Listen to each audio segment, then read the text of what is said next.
اللهم صل وسلم وبارك على سيدنا محمد وعلى آله وصحبه وسلم. تعالوا بقى النهاردة نعمل شوية شاورما سوري، ان شاء الله يعجبكم، وحاجات بسيطة خالص ليها، مش حاجات كتير يعني زي الشاورما العادية اللي احنا بنعملها. هنعمل سيخ الشاورما اللي بيتعمل في المطاعم. تمام. اول حاجة عندي هنا دي صدور فراخ، مفروض ان هي جايبة الصدر كده وقسماه نصين، بس انا قسماه على 3. احنا ممكن نقسمه على 2 بس عشان يبقى معانا سميك شوية، ولما يدخل بقى الفرن كده يستحمل معانا ما يتحرقش بسرعة. تمام. وعندي هنا زبادي، هنستخدم علبة، وهنا في معلقتين كده كانوا فاضلين عندي فهستخدمهم. والحاجة الأساسية معانا هي خلطة ال11 بهار. التذكرة دي يعني لما كده 11 بهار التست بتاعها بيبقى تحفة. وعندي فلفل اسود وملح ومعلقتين من الزيت الكبار. اول حاجة عندي هنا هنضيف الزبادي،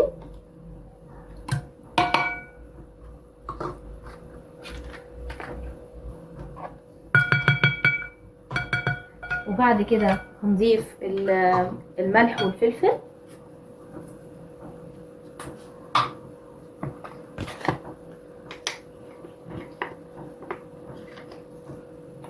جربوا التتبيله دي ان شاء الله هتعجبكم. التست بتاعها بيبقى حلو قوي ونتيجتها كمان جميله. تمام. وعندي هنا التذكرتين، لو انت ما بتحبيش البهارات كتير ممكن تضيفي تذكره واحده بس. انا بحب البهارات زياده شويه فهحط تذكرتين او تذكره ونص، يعني على حسب دلوقتي كده ممكن احط تذكره ونص، وبعدين هدوق لو حسيت ان انا محتاجه تاني هحط. وهنضيف كمان معلقتين كبار من الزيت، وهخلط بقى المكونات دي كلها كده مع بعض. دلوقتي بقى انا خلطت المكونات كده، هي التوابل حطيت التذكره ونص والزبادي ومعلقتين الزيت وشويه ملح وشويه فلفل، وهبدا انزل بقى بالفراخ كده. والمفروض ان احنا نسيبها تتشبع من التتبيله ديت فتره يعني حلوه كده، يعني ممكن مثلا ساعتين لو مش مستعجله عليها.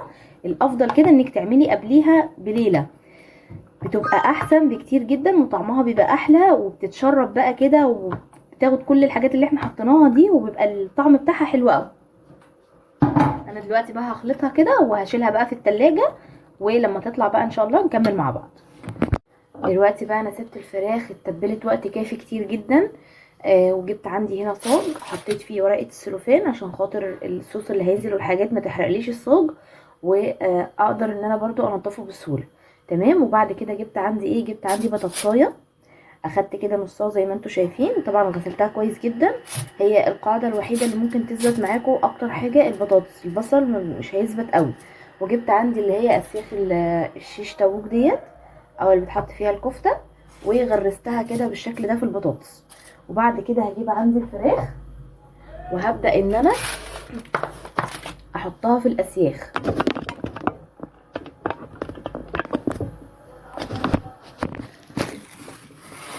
هجيب بقى الفراخ عندي وهبدا انزل بيها كده الاسياخ بالشكل ده.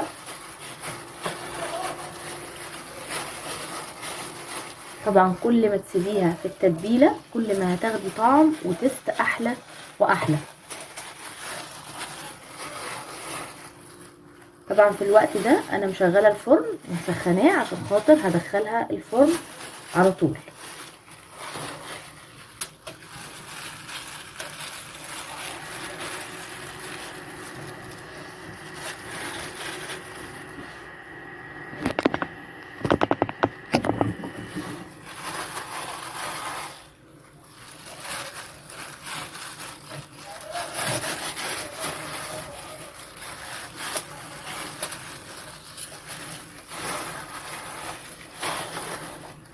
طبعا بناخد البهاريز والحاجات اللي نازله دي مش بنسيبها، نحطها عليها عشان ناخد بقى طعم كده منها، وطول ما هي في الفرن تبقى كده ايه بتتشبع بالتتبيله اللي نازله من كل الجهات ديت.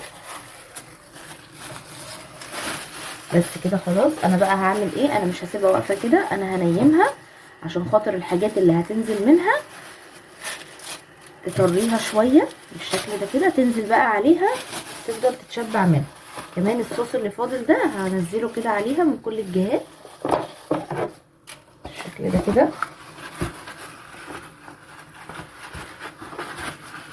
بس الفرن بقى عندي جاهز على درجه حراره 200، هدخلها الفرن وهفضل طبعا متابعاها.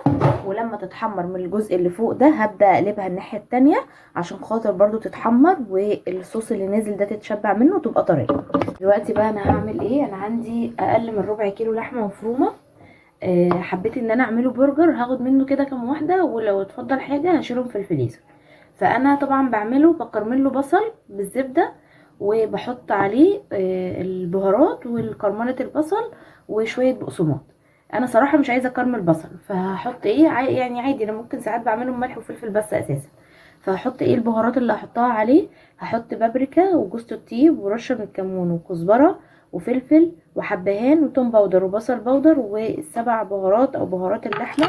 وعندي هنا تذكره ال11 بهار، هاخد منها بس حاجه بسيطه مع الملح ومعلقه من البقسماط عشان تمسكولي، عشان خاطر ما يفكش معايا.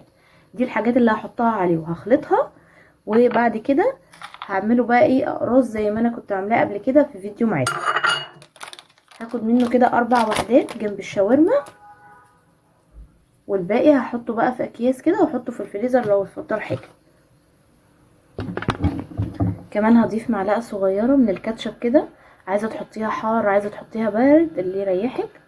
حطيت معلقه صغيره. دلوقتي بقى انا جبت اكياس التلاجة، قطعتها كده بالمقص وفتحتها، وبعد كده بدأت ان انا عملت البرجر. وعلى فكرة كمان عملت على ايدي من غير مكبس ولا غطا اي حاجة، اخدت كده تقديرا يعني قطع كده وعملتها بالشكل دوت. بص طلعت اصلا متساوية يعني تمام. وحطيته بقى كده في الاكياس، يعني عملوا معايا كده اهوت كمية حلوة.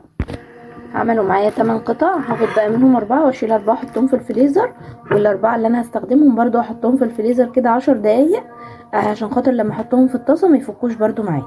لا بعد ما طلعت من الفرن واستوت، هبدا ان انا الفها بورقه السلوفان عشان خاطر تفضل كده طريه شويه وجوسي، وبعد كده هنقطعها عكس الانسجه بتاعتها عشان خاطر تبقى زي قطع الشاورما اللي بنجيبها من بره. بصوا بقى لما استخدمنا السلوفان، كل الحاجات اللي في الصاج اللي في الصوص نزلت في السلوفان، والصاج فضل نظيف بالشكل ده ازاي. سهل جدا. دلوقتي بقى انا شلت الفراخ من على السيخ الشاورما. هبدأ بقى ان انا اقطعها، بس هقطعها مش كده بالطول، لا هقطعها عكس الانسجه بتاعتها عشان خاطر تبقى زي بتاعه الشاورما اللي بره بالظبط. عايزه اقول لكم الريحه بتاعتها جميله جدا. انا بقى هحط عليها ايه، هحط عليها شرايح طماطم صغيره وشويه من الكزبره، وهحطها كده على بعضيها. لو انت من الناس اللي بتحبي تاكلي البصل، بتحبي تاكلي البصل كده عادي، هتحطي بصل وهتضيفي عليه شويه سماق.